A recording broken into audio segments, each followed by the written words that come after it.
Hey everybody, welcome back to another Judgment commentary of Owarimonogatari, second season, but today we're going to be checking out episode 7, which is in fact the final episode of this little saga.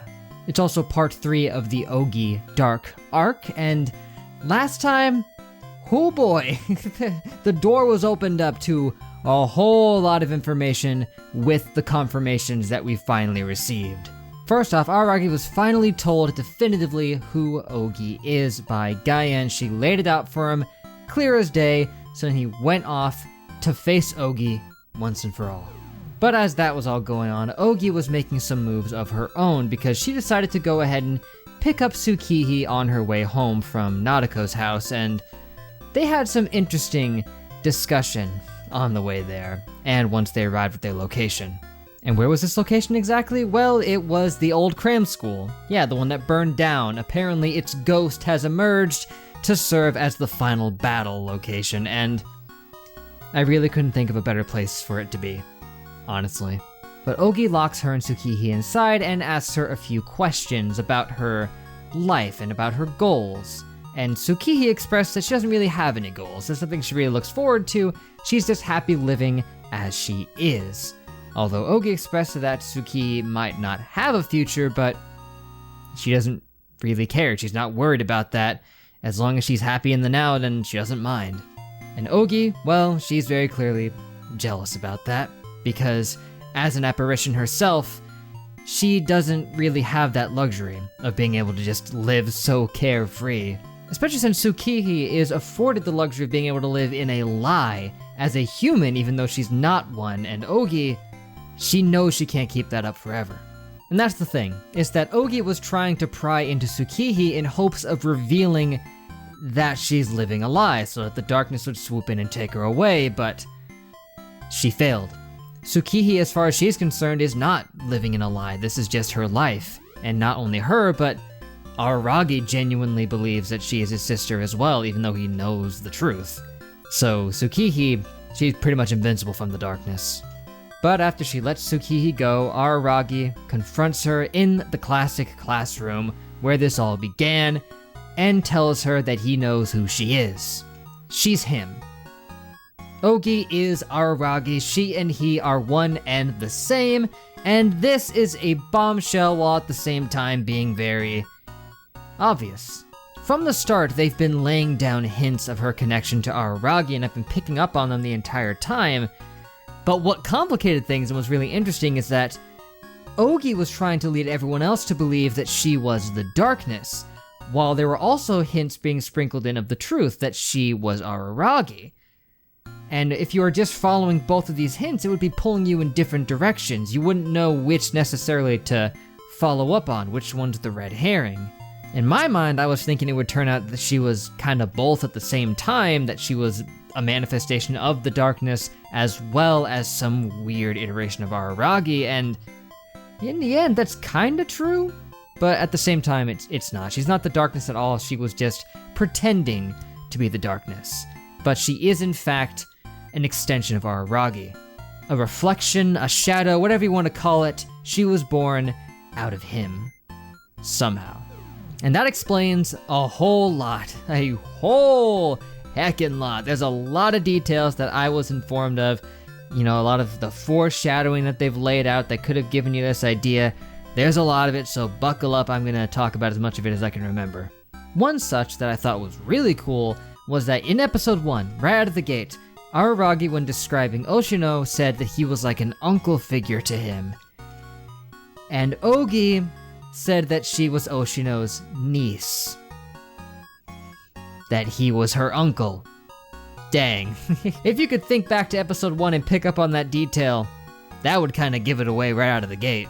Especially once Shinobu confirmed that Ougi was in fact pretending to be his niece.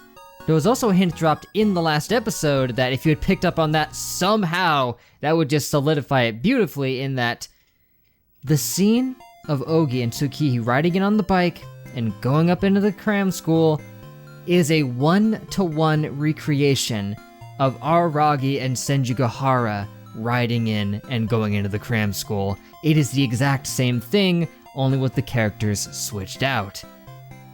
Which that is an insane Galaxy Brain callback, and I just love that so much.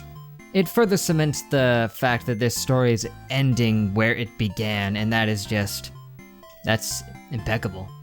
There was also Ougi and Araragi both notably doing that same JoJo pose at one point, and then in the opening of this arc we had Ougi spinning around like Araragi did in the first Bake ending, and I'm sure there's tons more that I could discuss, but this has already been like 10 minutes.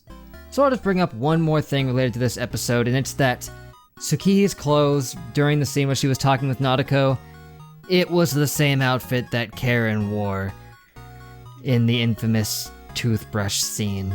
Yeah, if you remember, she said she borrowed the outfit from Tsukihi, and now we see Tsukihi wearing it.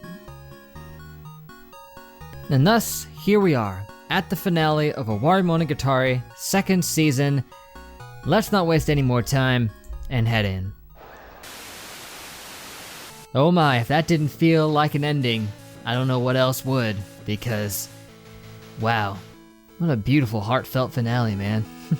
Just in every way, there's so much going on in that finale that I gotta talk about. But first and foremost, Araragi saving Ougi. That is the most Araragi thing ever.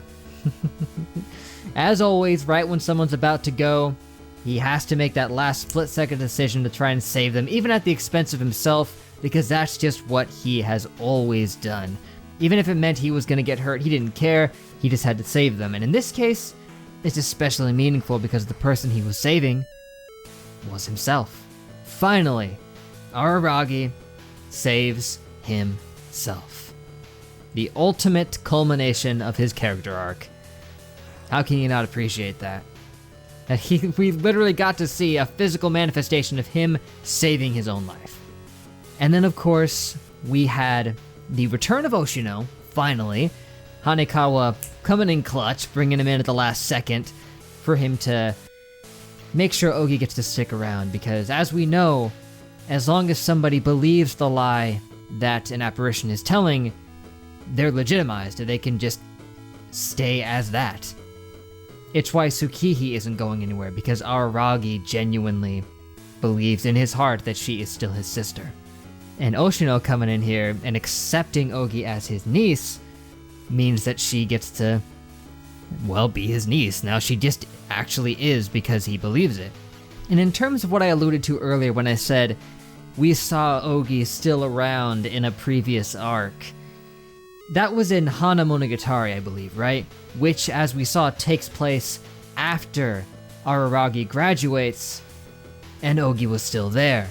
It's something I thought of a couple days ago before recording this video. I was like, wait, we saw Ougi in Hanamonogatari. Although, Ougi had taken the form of a guy during Hanamonogatari, which is interesting. That just makes this all very curious, but if you could remember back to Hana, which really wouldn't be that hard, it wasn't that long ago, you could then conclude, well, Ougi is still going to be sticking around through all of this, but it doesn't make it any less tense. Nor does it cheapen the moment of Araragi going in and saving her. But I guess it's a good thing I didn't mention it in the beginning, and it kind of left my mind up until when she was about to get absorbed. But it is something that I was aware of. So whom was the elusive, anonymous individual that we saw Araragi chase down the hallway? We didn't get to see much of them, of their details. The face and the hands and everything were obscured, but we did see their hair, and they looked familiar. I feel like I should know who that is, maybe, but at the same time, I'm not positive. I was running through the list of people in my mind, and I can't quite remember if there's somebody it could be. Dang. But sincerely, this was a phenomenal episode. So much happened and came to light that we saw. Everything was resolved, man. Like, a lot of threads got closed, and they got closed so beautifully. From Araragi finally fulfilling his character arc, all this time of him saying that, you know, the only one who can save themselves is, well, themselves, or however he phrased it, I can't remember. To Oshino coming back one last time, thanks to Hanekawa finally finding him and bringing him in. And then everybody going first name basis on each other right at the end there. Means a lot too. And now they're graduating, man. Not only that, but we got to see God Mayoi, who is just regular Mayoi. Nothing has changed at all. Because, well, to be fair, it makes sense that she wouldn't necessarily change appearance. Nadeko only changed appearance because she merged with an existing god. Instead, this was her, becoming a god. I mean, I can't picture a happier ending here, because it's like Ougi gets to live, Mayoi gets to live now, they get to just stick around for as long as they want. Araragi gave one last heroic sacrifice even though he didn't have any powers, just like, well, what he originally did for Shinobu when she was still kiss shot. He didn't have any vampire powers or anything, he didn't know he'd be made a vampire, he just went down and gave up his life to save somebody else, even though they were a freaking vampire. But this is him finally deciding to help himself rather than helping somebody else, technically. Even though Ougi is him, she's also her own person as well at the same time, to an extent.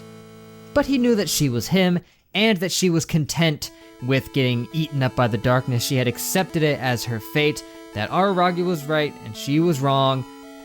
But Araragi, being himself, was not gonna have it. He pulled one last great Araragi moment, rushed in, tackled her to the ground, and got his arm taken off. I think that even harkens back to what happened with Shinobu in the first to an extent, because, isn't that what happened? Somewhat in the reverse almost with Shinobu in the first, in that when she jumped away from the darkness after it tried to consume her, all that was left of the first was his arm, and now all that was left of Araragi was, well, everything except his arm. It's a parallel. Don't know if it was an intentional one necessarily, but it is one to be drawn.